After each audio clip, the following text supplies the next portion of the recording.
Saudações, investidores! Bitcoin agora cotado a $61.680. Bitcoin que consegue formar um fundo importante no 58 e recupera com força o 60.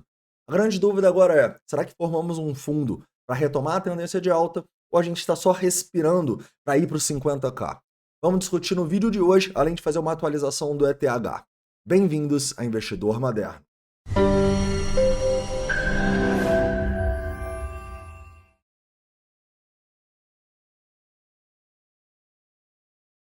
Investidores, hoje o vídeo vai ser mais rápido, tá bom? Eu quero começar aqui já no diário no Bitcoin, falando um pouco sobre os últimos dias. Depois a gente vai abaixar o tempo gráfico para 4 horas, para 1 hora, para 15 minutos, para entender as próximas resistências e suportes. Também quero atualizar os nossos indicadores de sentimento aqui e onde as instituições estão tentando segurar o preço no momento. Mas antes de começar, não esquece aí de deixar o like, se inscrever caso não seja inscrito e mandar todas as dúvidas, críticas e sugestões nos comentários. Não se esqueça, essa semana a gente vai ter o lançamento aí do plano anual, parcelado em 12 vezes do programa de membros, então fique atento aqui ao canal, beleza? Tudo de bola. Vamos começar aqui então falando um pouco sobre o que está acontecendo no Bitcoin no diário, né? E no diário, como vocês sabem, a gente entrou numa consolidação, né, caras? A gente não consegue passar dessa máxima histórica em 74 e também não consegue perder o suporte ali no 56, até mesmo dos 60, né, caras? A gente não conseguiu fechar candles abaixo dos 60 desde ali, daquele 1º de maio que foi o nosso fundo. Então, de maneira bem clara, a gente tem suportes importantes abaixo e resistências acima nessa consolidação, tá? Nesse momento aqui, o que eu vejo, cara? Eu vejo como uma oportunidade de acumulação, sim, no Bitcoin, quando a gente pensa, pelo menos aqui no médio prazo, né? Então, como vocês sabem, a gente fez um long no Bitcoin na região dos $59 mil.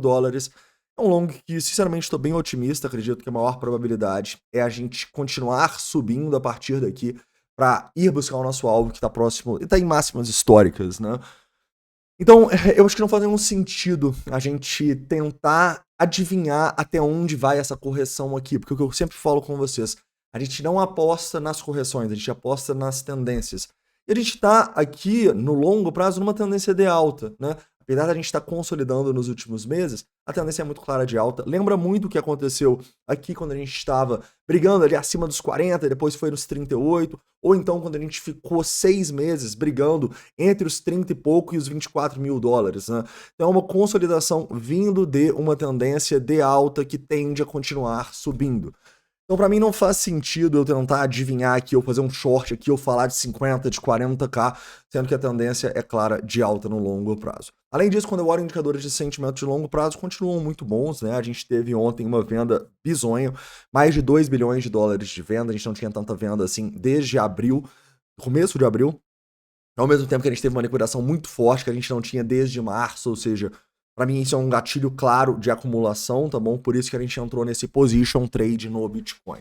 Além disso, como vocês sabem, o preço está corrigindo nas últimas semanas e o Open Interest está caindo. Divergência bullish no nosso CVD, essas vendas muito grandes fizeram a gente ter o preço botando essa divergência mega bullish aqui, o CVD está na mínima histórica no momento, o que é algo extremamente positivo. Falando um pouco aqui, um pouco mais do curto prazo, né, cara? Quando eu pego no 4 horas, a gente assumiu uma tendência de baixa, isso é bem claro, em especial desde que a gente perdeu a região de $66 mil, né? E a partir daí eu vou traçar alguns fibos, tá? Eu traço esse Fibonacci das máximas, eu acho que é o Fibonacci mais importante. A gente pode ver, cara, que a gente ainda nem chegou para retestar as zonas de Fibonacci, tá bom? Então as principais resistências não chegaram ainda. Essa zona de resistência para mim vai ser bem clara a partir dos $63.500, tá? Inclusive era um fundo aqui que a gente segurou ali na sexta-feira. Então essa região próxima dos 63.500 é a primeira região de resistência mais clara assim que eu vejo, onde a gente poderia cogitar algo, tá? Antes disso, para mim não há muito o que fazer aqui pensando em venda ou short ou qualquer coisa do tipo, tá bom? Antes dos 63.500 eu não cogitaria isso. Também destaco para vocês que nesse momento a gente vai ter algumas resistências significativas acima do preço agora. Mas passar desses $63.500, cara, seria um bom primeiro sinal, tá? A gente vai ter resistência também no 65, vamos ter resistência ali no 67 e tal. Mas é o primeiro passo, cara. Eu não vou ficar falando de 67 antes de passar dos 63.500 com uma melhora dos indicadores de sentimento, tá bom? Então, essa é a zona que a gente tá de olho. Show de bola? No curto prazo aqui, quando eu vou para 1 hora, cara, ou até menos aqui, por 15 minutos, a gente assumiu uma tendência de curtíssimo prazo de alta aqui, tá? o que é algo positivo, né? Ou seja, a gente não conseguiu se manter abaixo dos 60 mil dólares por muito tempo. A gente está formando um pivô de alta importante aqui nesse momento. E para mim é importante que a gente segure acima dos 60, tá bom? Nem vejo esse Fibonacci aqui como o Fibonacci mais importante do mundo, né? Muito no curto prazo. Mas eu diria que os 60 mil dólares é uma primeira zona importante, assim, que se o preço perder, opa, realmente estamos fracos. Estamos mais fracos do que a gente gostaria ou pensaria. Então, perder os 60 mil dólares seria um mau sinal. Começar a fechar o diário abaixo dos 60 mil dólares seria um mau sinal. Ao mesmo tempo, né, caras, que aqui a primeira zona de resistência vai ter os 63.500 e o topinho que a gente acabou de deixar na região dos 62 mil dólares. Beleza?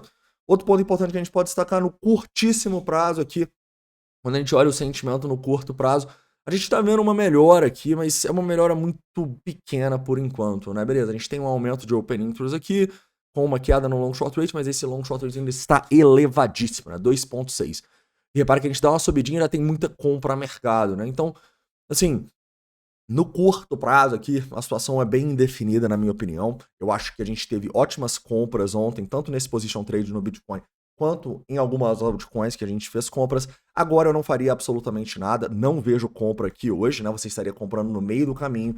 As compras, lembrem, são quando as pessoas estão vendendo. E a gente acabou de ter uma compra grande aqui, né? Ou seja, a nossa compra foi quando? Foi nesse candle aqui que a gente teve muita venda. Eu não vou mandar ninguém comprar agora depois de um candle que a gente teve muita compra, correto? Então, de maneira bem clara aqui, o curto prazo me parece que está melhorando, mas ainda é muito cedo para a gente falar que fez um fundo muito importante e tal. A gente precisa, primeiro, romper os 63.500 e continuar com essa melhora gradual aqui, diminuindo o long short rate e aumentando o nosso open interest. Show de bola, caras? Para finalizar, sobre o Bitcoin, falando um pouco sobre as ordens, uma pressãozinha aqui, caras, nos 59.700 até os 59, né? Então eu destaco que não só o 60 é importante segurar, mas esse 59 mil e pouco aqui é uma zona onde tem muita ordem de instituição tentando segurar o preço ali. Show de bola? Falando de ordens de venda, não tem absolutamente nada, o que é um bom sinal. Isso aqui me parece que é um bom sinal. Show de bola? Para finalizar, vamos falar sobre o ETH. Caras, o ETH aqui, na minha opinião, está numa situação até melhor do que o Bitcoin, né? Porque o ETH ele não está numa consolidação tão clara aqui. Eu acho que ele está de maneira mais clara numa tendência de alta e formando uma retração do movimento de alta aqui, tá? Então eu estou num long no ETH também, nessa região aqui, já pegou todas as minhas ordens. E a minha ideia é carregar esse long aqui também até novas máximas no ETH, pelo menos máximas do ano, tá bom? E eu diria que já é uma que está numa buy zone mais clara. Claro que o ideal seria pegar ontem os 3.200, mas não vejo uma zona ruim para compra. De qualquer maneira aqui, tendência de alta, nesse momento eu olharia para uma retração desse movimento aqui se eu não tivesse pegado esse long no ETH para pegar, beleza? Então, próximo dos 3.300, se eu não tivesse entrado não estivesse nesse long do ETH, eu entraria. Show de bola? A mesma coisa com o Bitcoin, tá? Um Bitcoin abaixo dos 60 mil dólares ali, nessas ordens grandes aqui, brigando nessas ordens, é onde eu cogitaria fazer um long se eu já não tivesse pegado no 59. Show de bola? Para finalizar um pouco sobre o sentimento do ETH, o sentimento do ETH bem parecido com o do Bitcoin, assim. Eu acho que a gente teve muita venda, muita liquidação, o long short rate está melhorando, mas sem grande aumento de open interest e tal. Então ainda falta um pouco mais de confirmação dos indicadores de sentimento, tá? Mas no longo prazo, continua muito positivo também, como o Bitcoin, CVD na mínima histórica. Então, ou seja, no longo prazo a situação é muito boa. No curto prazo, tanto o Bitcoin quanto o ETH carecem de demonstrações de força um pouco mais fortes, tá? Mas para quem fez compras ontem, como eu acho que fez ótimas compras. Eu tô mantendo essas compras, não cogito fazer vendas nem nada do tipo. Agora, na verdade, se a gente tiver uma retração do movimento ali, Bitcoin para os 60, ETH para os 3.300, eu cogitaria fazer essas compras e olharia para as altcoins também, né? Afinal, as altcoins continuam mais fortes do que o Bitcoin, tá? A dominância continua baixa, pelo menos quando a gente olha nas últimas semanas aqui. Então, as altcoins continuam performando muito bem hoje, o que é muito bom para a carteira. Show de bola? Para finalizar, caras, outro ponto que eu gostaria de falar com vocês é que, enfim, o nosso Fear and Greed foi para medo, né, caras? Muitas pessoas vinham falando comigo, pô, você não tá mais usando o Fear and Greed Index, caras.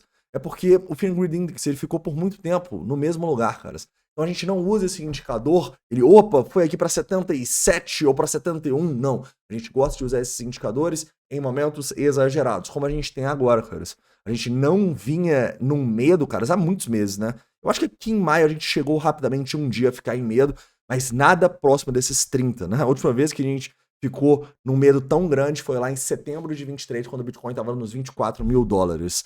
Então isso aqui, obviamente, é um fator de acumulação, pensando pelo menos um position trade no Bitcoin. Vocês sabem que para mim, para investimento, a gente teria aqui nos $55.000. Mas isso aqui é um bom sinal, é um sinal de que a gente pode sim estar tendo oportunidades de compras no Bitcoin e nas altcoins, em especial se a gente tiver uma nova retração no dia de hoje. Beleza, caras? Então é isso, um forte abraço, a gente se vê aí dependendo dessa volatilidade. Valeu!